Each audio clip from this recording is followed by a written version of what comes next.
Good morning, children. How are you? Hope that you all are doing well. This is the third part. So, two part we have already completed. So, let's get started. Necessary equipments first aid box. जब हम first aid box बनाने जा रहे होते हैं तो हमको उसमें क्या क्या चीज़ें रखनी है, क्या इक्विपमेंट रखने हैं, कौन कौन सी मेडिसिन रखनी है, कैसे फर्स्ट एड बॉक्स को रेडी किया जाए, उसी के ऊपर ये वाला आपका वीडियो है, देखते हैं। Necessary equipments of first aid are kept in a small bag. जो ज़रूरी चीज़ें हैं वो स्मॉल एक छोटा सा बॉक्स ले लीजिए, उसमें ज़रूरी जो चीज़ें होती हैं फर्स्ट एड के लिए वो रखी जानी चाहिए, ठीक है। It is called a first aid box. तो ये क्या बुलाया जाता है? First aid box. जो भी ज़रूरत पड़ती है, खून निकल गया, किसी के कट गया, मरहम लगा लिया, किसी के सर में दर्द हो गया, किसी का डाइजेशन प्रॉब्लम हो रही है, आपको किसी को मोशन हो रहे हैं, तो lot of things keep happening in day to day life, right. So all the material is received when required. जब भी जिसकी ज़रूरत हो आप उसको फ़ौरन दे दें। जिसकी भी ज़रूरत हो तो आप उसको रिसीव कर लें, ले लें, ठीक है। ले लें इन द सेंस सर में दर्द हो रहा है तो दवाई ले ली, right. All the housewives are suggested to have in their family necessarily on first aid box. जो भी गृहिणियाँ हैं, जो भी हाउस वाइफ्स हैं, उनको सजेस्ट किया जाता है कि जो ज़रूरी चीज़ें हैं वो फर्स्ट एड बॉक्स में रखें। The necessary equipments which the box should contain are as given below. जो भी ज़रूरी चीज़ें हैं वो नीचे दी गई हैं, जो एक बॉक्स में होनी चाहिए। देखें आपका क्या है, सर्जिकल कॉटन है, कॉटन रुई होनी चाहिए, पट्टियाँ होनी चाहिए, ठीक है, 1 2 3 वाइड लॉन्ग बैंडेजेस, पट्टियाँ होनी चाहिए, कॉर्नर बैंडेजेस होने चाहिए, वुडन स्टिक होने चाहिए, जो आइसक्रीम वाले स्टिक होते हैं। कभी किसी की उंगली में झटका वगैरह आ जाता है तो वो लगा के उसको सीधा करने के लिए वो काम में आता है। नाइफ एंड ट्विज़र्स, छोटी कैंची हो, ट्विज़र्स हो, ठीक है। कई बार हमारे कांटा चुभ जाता है तो जो ट्विज़र्स वो होते हैं जो आईब्रो बनाते हैं, तो एक चिमटी सी आती है, उसी को कहते हैं ट्विज़र्स, जिससे फांस वगैरह घुस जाती है तो उससे निकाल लेते हैं। आई ग्लास होना चाहिए, ठीक है। स्पून एंड ग्लास, चम्मच हो, ग्लास हो, ठीक है। सेफ्टी पिन्स, स्मॉल सीजर्स, छोटी छोटी कैंचियाँ, clinical thermometer, piece of old clean clothes, पुराने कपड़ों के पुराने कपड़े रख लें, जैसे उनके जो पीसेस होते हैं काट काट के रख लें। किसी की खून निकल रहा है तो पट्टी तो बाद में करेंगे, जो ब्लड वगैरह साफ़ हो रहा है, कई बार हमको इधर उधर भागना पड़ता है तो कभी नहीं मिलता है, इसलिए बोला है कि साफ़ सुथरे धो धा के, डिटॉल में धो धा के उसको उसमें रख लें, ठीक है। हॉट वाटर बॉटल, कभी मोच आ जाती है, कभी कुछ हो जाता है तो हमें इधर उधर ना भागना पड़े, उसको उसी बॉक्स में रख लें, वाटर बॉटल को, ठीक है। आपका हो गया tonic, white needle and thread, सुई और धागा, आइस कैप भी आता है जिसमें आइस रख दो, जैसे बुखार वगैरह आ रहा है तो सर पर जो पट्टियाँ रखते हैं ठंडे पानी की, तो ऐसे ही आइस कैप आती हैं। तो ये हो गई ज़रूरी चीज़ें, ठीक है। अगर और बातें करें, some domestic medicine should be kept in a first aid box. तो जो ज़रूरी मेडिसिन हैं वो भी रख लेनी चाहिए। देखें, विक्स है, विक्स किस लिए? फॉर हेडेक और कोल्ड एंड इन्फ्लुएंजा, सर में दर्द हो रहा है, ठंड हो गई है तो विक्स लगा लें। डेटॉल है, अमृत धारा है, अमृत धारा किस लिए? कॉलेरा, मोशन दस्त वगैरह हो रहे हैं, पल्टी वगैरह हो रही है, वॉमिटिंग हो रही है तो देन अमृत धारा खाई जा सकती है। अमोनिया एक केमिकल मिक्सचर होता है जो बनाया जाता है किसके मिक्सचर से? लाइम के, नींबू के मिक्सचर से बनाया जाता है, ठीक है। आपका पैथनॉल है, इंडाइजेशन, किसी का पेट गड़बड़ हो रहा है तो आपका पचनॉल है, सॉरी पैथनॉल नहीं है, पचनॉल, कोई गोली होगी जैसे हाजमे वगैरह की होती है। बोरिक पाउडर है, बोरिक पाउडर आता है, ठीक है।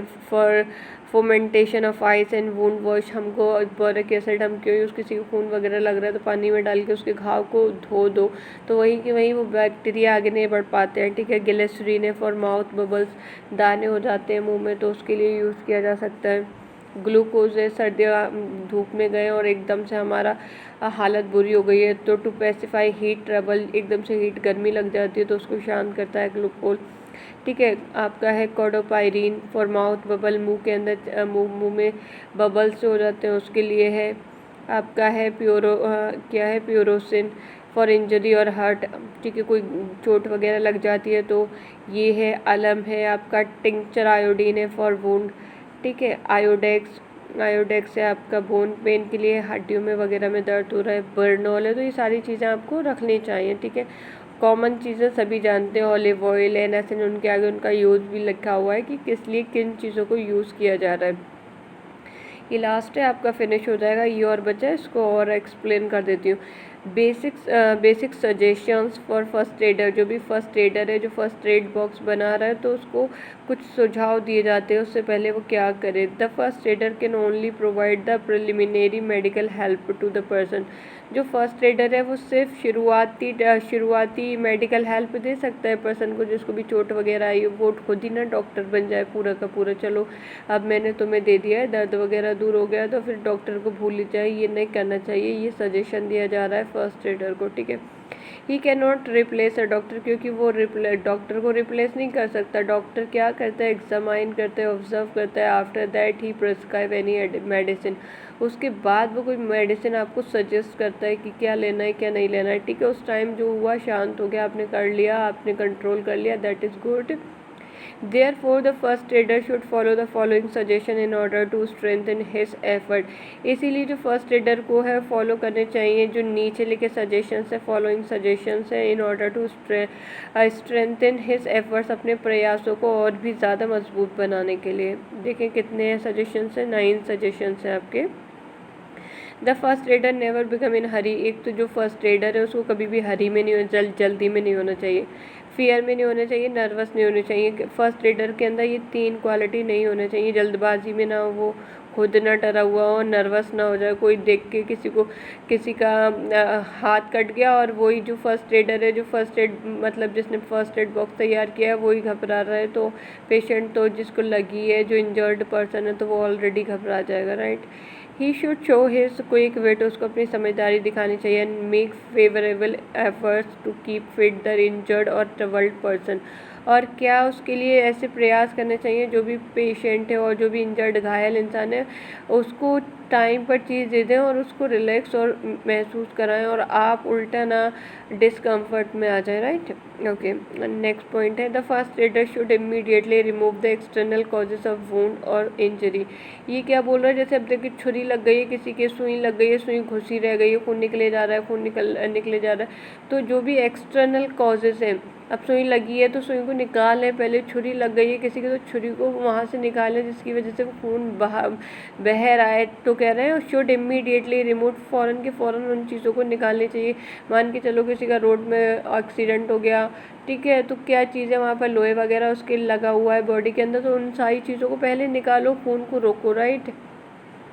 थर्ड पॉइंट है इस इन केस ऑफ सफोकेशन, दम घुट रहा है, सफोकेशन होता है, दम घुट रहा है, खिड़कियाँ वगैरह बंद कर देते हैं, वेंटिलेशन नहीं होता है, that is called the suffocation, ठीक है। आपका फिर स्ट्रेंगुलेशन एंड ड्रोनिंग, कोई डूब रहा है, the first aider attempts to give immediate artificial respiration to the person. तो इंसान को सबसे पहले आर्टिफिशियल रेस्पिरेशन क्या होता है, सांस होती है आर्टिफिशियल इन द सेंस आपको दबा के नेचुरली सांस तो हम वैसे ही लेते हैं, लेकिन जब इंसान डूब जाता है, उसके पेट में पानी चले जाता है, वो सांस ही नहीं ले पाता, तो तब हम अपनी कोशिश करके उसको आर्टिफिशियल रेस्पिरेशन दे सकते हैं। इवन आपने कई बार देखा होगा, पेट दबाते हैं, नाक बंद करते हैं, तो इंसान हिलना डुलना स्टार्ट कर देता है, राइट। ओके, नेक्स्ट पॉइंट है आपका चेक द हेमोरेज इमीडिएटली, जो खून बह रहा है बहुत ज़्यादा, immediately and control the person to avoid the nervous shock. तो जो खून बह रहा है उसको इमीडिएटली चेक करें और कंट्रोल करें, रोकने को, and the person to avoid the nervous shock, और उस पर्सन को बाहर निकालें नर्वस होने से, ठीक है। ये पहली चीज़, तो ऐसी कुछ चीज़ें हो रही हैं तो उस इंसान को देखने ही ना दें कि क्या क्या हो रहा है उसके साथ, उसको इंगेज कर दें दूसरी चीज़ में, राइट। नेक्स्ट पॉइंट है आपका the attendant patient should be kept in a cool silent and well ventilated places. जो भी पेशेंट है, रोगी है, उसको कहाँ रखा जाना चाहिए, ठंडी जगह पर, साइलेंट, शोर शराबा ना हो, गाड़ियाँ वगैरह नहीं आ रही हो, वेल वेंटिलेटेड, हवा आ रही हो, फ्रेश हवा आ रही हो, ऐसी जगह पे ले जाना, अगर वो ज़्यादा घायल वगैरह नहीं है तो ठीक है। The first aider attempts to remove the fear and state of shock of the patient as well as family member in order to provide him right medical help.